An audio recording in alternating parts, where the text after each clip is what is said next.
بالله من الشيطان الرجيم وقل جاء الحق وزهق الباطل إن الباطل كان زهوقا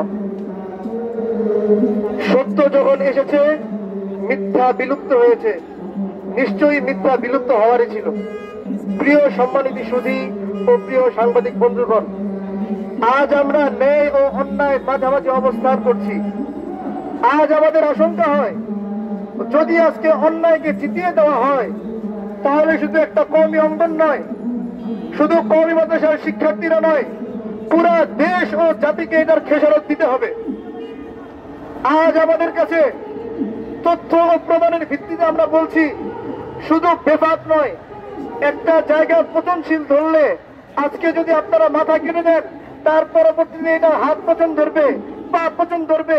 আমরা স্পষ্ট করে বলছি, বেফাক শুধু দুর্নীতির আঁকড়া ধরে নাই, তারা সুদ থেকে পুরো গোটা বেফাক একেবারে দুর্নীতি থেকে শুরু করে তারা আওয়ামী লীগ ফ্যাসিস্টের দোষর ছিল, এর পরিপূর্ণ সাক্ষী প্রমাণ জাতির কাছে আজকে সুস্পষ্ট। প্রিয় সম্মানিত দেশবাসী, আজ আমরা স্পষ্ট করে বলছি, বেফাককে আমরা যখন দেখতে পাই, পূর্ববর্তী একটা পিয়নের বেতন ছিল 12,000 টাকা, কিন্তু আজ দিবালোকের মতো স্পষ্ট বেফাকের একটা সর্বনিম্ন একটা পিয়নের বেতন 25 থেকে 30,000 টাকা। সাধারণ একটা কর্মকর্তার বেতন 1 লাখ থেকে 1.5 লাখ টাকা। তো আমাদের জানার ইচ্ছা হয়, এই টাকাগুলি কোথেকে আসে, কারা বেফাককে প্রশ্রয় এবং টাকার লেনদেন করে। আমরা আরো জানতে পেরেছি, বেফাক যে দুর্নীতির যে বিল পাস হয়, বেফাক এটা নতুন কমিটি বিল পাস করে 3 গুণ 4 গুণ বাড়িয়ে।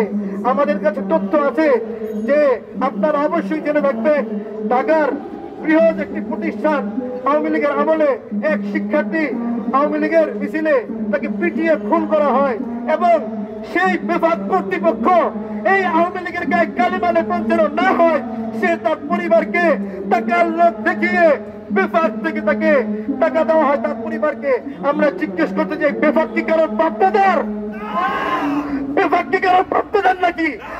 আপনারা এই 24-এর অভ্যুত্থানে বেফাকের কর্মকর্তা শহীদ হয়েছে, তাকে নিয়ে আপনারা একটা বিবৃতি দিতে পারলেন না, একটা দুঃখ প্রকাশ করতে পারলেন না।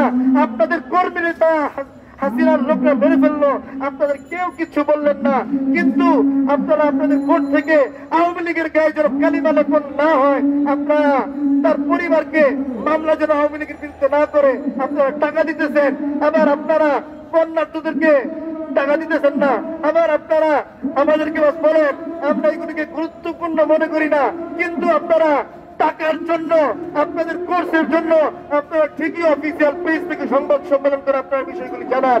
সুতরাং আমরা সুস্পষ্ট ভাষায় বলতেছি, আমাদের দাবি সুস্পষ্ট, আমাদের দাবি ফেসিবাদকে ঘিরে, আমাদের দাবি আমরা আজকে চলমান আন্দোলন এই প্রায় 1 মাসের কাছাকাছি হচ্ছে।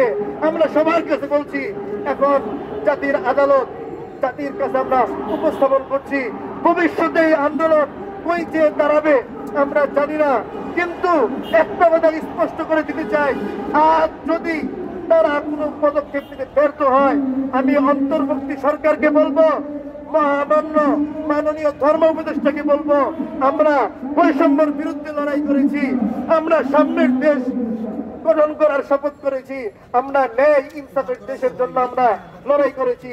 সুতরাং আপনারা কিন্তু জনগণের সরকার, আপনারা বৈষম্যের বিরুদ্ধে সরকার। সুতরাং আপনারা শিক্ষার্থীদের পালস বুঝবার চেষ্টা করুন। না হয় এই সরকার বেশি দিনও কিন্তু টিকতে পারবে না। আমরা দেখছি রাজনৈতিক দল এই ফেসিবাদ, এই বেফাকের যারা খুনি, এদেরকে শেল্টার দিচ্ছে। সুতরাং তাদেরকে বলে দিতে চাই, যদি ভবিষ্যতে আপনারা যদি জাতির আদালতে আপনাদের প্রত্যেকের নাম ধরে ধরে সুস্পষ্ট অভিযোগের ভিত্তিতে আপনাকে কিন্তু জাতির কাঠগড়ায় দণ্ডায়মান করা হবে। সুতরাং আপনারা সতর্ক হন, জাতি ঐক্যবদ্ধ হন, এবং আলেম সমাজ আপনারা তো জানেন তারা কিভাবে মানুষদেরকে, নবী প্রেমিকদেরকে রক্ত দেওয়াইছে।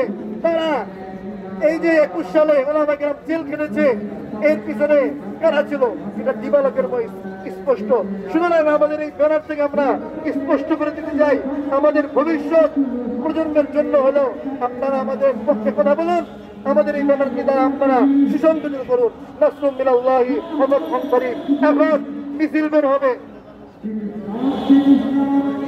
সংগ্রামী সাথী ও